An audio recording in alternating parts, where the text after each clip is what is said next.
So here we come to the last day of this beautiful exhibit, Between Superstition and God, Life in a Romanian Village, a horror exhibit designed and researched by Raluca Octav and beautifully decorated with pictures by Gabriel Motica. I want to tell you that really this exhibit delighted a lot of people. We are happy about the way people enjoyed it and they wrote about it. They had a really beautiful input. And what really stands out in this exhibit, I would say, is the way we chose to talk about the superstitions, which was the theme of the exhibit. But the way we talked about superstition, meaning that there are thousands of them, we cannot put all of them in the exhibit, so we chose to chronologically choose the superstitions that talk about the birth, pregnancy and birth, who talk about marriage, groom, bride, and the superstitions connected to that, and about death, which is the third stage in a person's life. And death comes in the end no matter what. But the way we chose to show these things is, as we will see, more original. So this first panel I'm so proud about, a few words about our exhibit, kind of collects in a few words, one panel, the most important way of thinking about this exhibit, of coming up with the ideas, of trying to prove our ideas, and so on and so forth. So the whole research and idea of the exhibit is to be understood from that first panel. At the birth, we have these three beautiful women from Maramureș in pictures by Gabriel Motica. We talk about the superstitions related to birth, to childbearing, to the fates. These are fates with a baby, and these are beautiful fates, young women who predict the future of the child. We talk about the midwife, we talk about the baby's first ritual bath, about his first haircut, the most beautiful child from Maramureș. And then we come to the marriage area, starting with this bride's tree, which has pots and pans on top of it, showing how rich or well off the bride is. You can see this in Maramureș even nowadays. It's more for fun. And we describe the bride's tree. And here we have a bride's dowry, a chest with her dowry. And there is another one across this. But I want to show you the groom, the costume of the groom, the bride, all these being also from Maramureș. And on this TV, all the pictures taken by Gabriel Motica from different, like 5, I think, different weddings in Maramureș. Gorgeous pictures. Everybody sits and listens to it. And the music is obviously music from, folk music from Maramureș.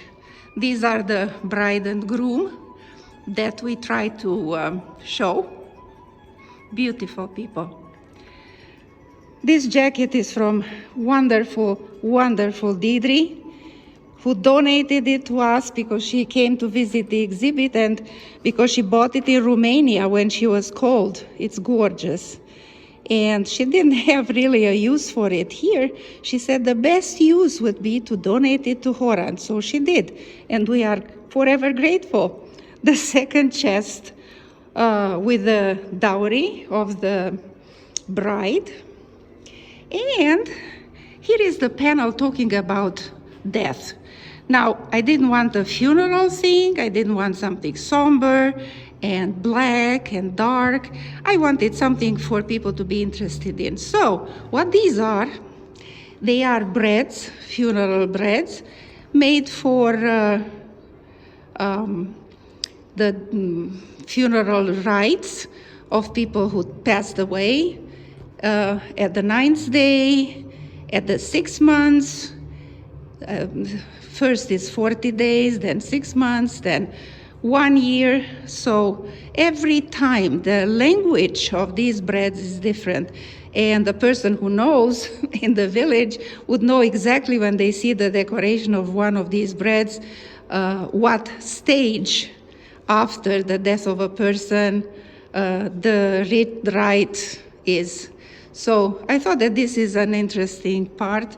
Obviously, these were real breads that were dried and lacquered and shellacked and everything, because we didn't want them to attract vermin. But anyway, they were made by the author of this exhibit, and yeah, she's happy about it. We get to this point when we have obviously the oldest of our species, beautiful people. As you can see, they are absolutely beautiful, no matter the age, and the pictures obviously are gorgeous, again by Gabriel Motica. Now in this, I describe the language of the breads, and the inspiration for this, and actually the most important part of the bibliography for it, was in the writings of Durlic.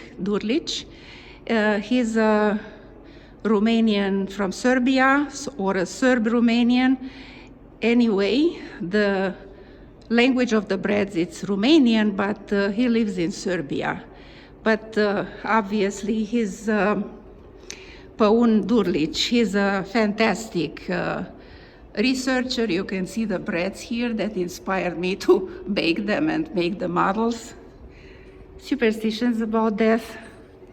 And then, because the 3 stages were done, we thought we should give people a little bit of fun, talking about the superstitions related to animals, such as the cat, the wolf, the owl, and the rooster, as you can hear. So the wolf is very important. We have him here too. We have panels about supernatural and magic and sorcery and spells and enchantments, and also about the night of Saint Andrew, which you can see a picture about here.